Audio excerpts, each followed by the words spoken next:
दोस्तों drama serial दुलाब जी next episode में तव्हां इहो ॾिसंदव त रहज़न वारा जॾहिं हथे ख़ाली मोटी वेंदा आहिनि सोडल मथां फायरिंग करे ऐं पोइ मुराद अची वेंदो आहे हू तव्हां भॼी निकिरंदा आहिनि पाण में वञी सलाह कंदा आहिनि। पोइ अगरि रहज़न इहा ॻाल्हि कंदो आहे ककर खे त सोडल बि पंहिंजे घर वेठो आहे, मुराद बि उन खे वरी बचाइण लाइ पुॼी थो वञे ऐं असां तो ख़ाली मोटऊं था।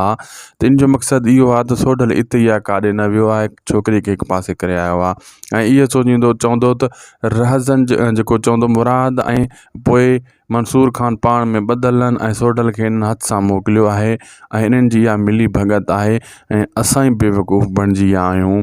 इहो सॼो कमु मंसूर खान जो आहे, इहा गेम मंसूर खान जी आहे। हे ईअं सोचींदा रहंदा ऐं पाण में सलाहूं कंदा रहंदा। होॾों जेको आहे मुराद खे बि शक पइजी वेंदो त सौट राति जो घर मोटी ईंदो आहे ऐं मोटी वेंदो आहे, ॾींहं जो निकिरी वेंदो आहे ऐं तॾहिं राजन वारनि अची हमिलो कयो हुयो। अहिड़े हिसाब सां हू बि हाणे सोडल जे पोयां पेशकदमी घणी कंदा। होॾो मंसूर खान ते सोडल खे शक पइजी वियो आहे, जेका तोतल वारा मिलण विया हुआ इहा जेको शाहनवाज़ खान जी गेम हुई त तव्हां वञी मंसूर खान सां सौदो कयो, 10 लख वठो अली खान जे बदिले में, अली खान उन खे ॾियो, हू नालो ज़ाहिर न कंदो, अहिड़ो मुराद खे भड़काईंदासीं ऐं तव्हां अली खान खे इहो चइजो त इहो मंसूर खान जा असां माण्हू आहियूं।